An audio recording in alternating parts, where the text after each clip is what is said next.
Good evening. Welcome to chapter 10. I hope you've had a wonderful day. I've had a very good day. Chapter 10, Creation. I am God, declaring the end from the beginning, and from ancient times things that are not yet done.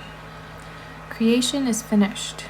Creativeness is only a deeper receptiveness for the entire contents of all time and all space, while experienced in a time sequence, actually coexist in an infinite and eternal now. Thus the importance of being present. In other words, all that you have ever been or ever will be, in fact, all that mankind ever was or ever will be, exists now.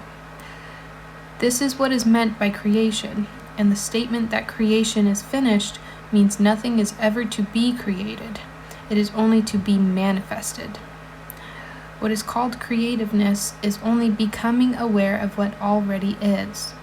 You simply become aware of increasing portions of that which already exists. Excuse me.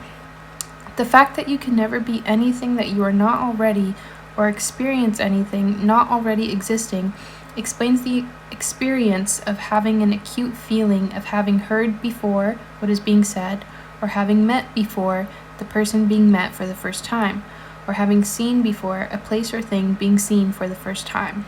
Deja vu. So when we feel deja vu, he's saying that creation is already finished. So whatever you're experiencing it's already happened in time. It's already existed before. So when you feel deja vu, you're experiencing that what's already happened. I'm a little excited here.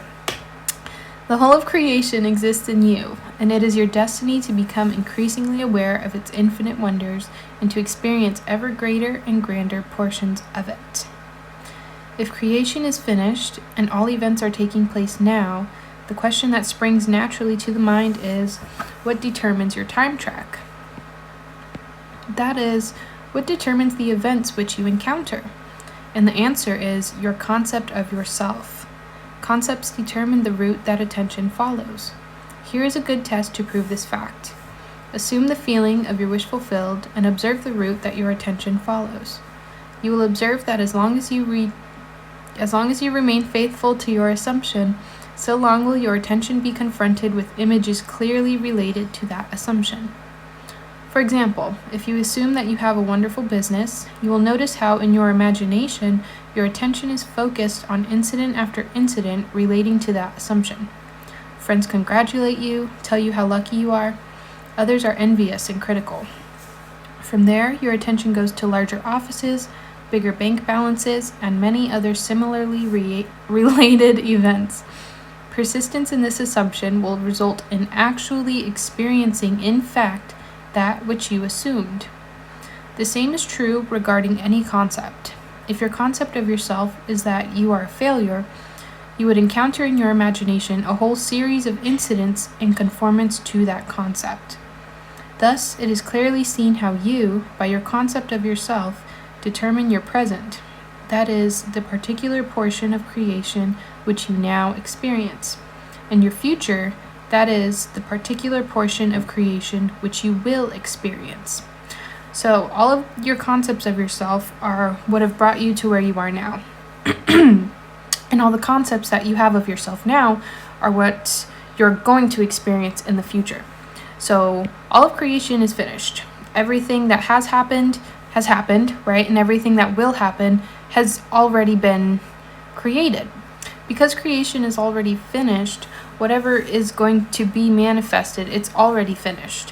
When you have an image of something in your mind, of you experiencing something or being something or having something, that exists already. It's already done.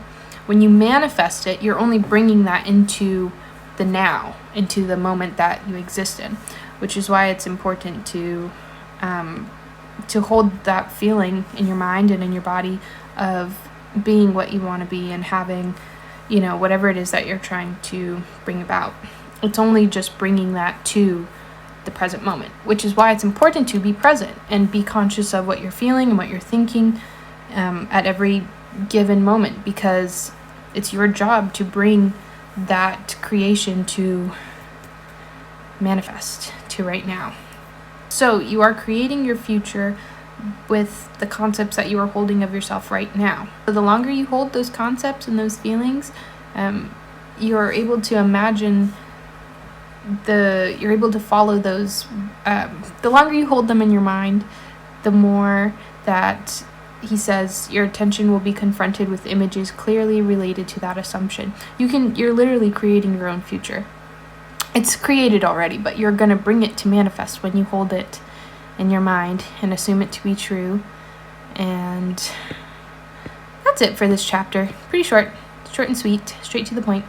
I will see you next time. Good night.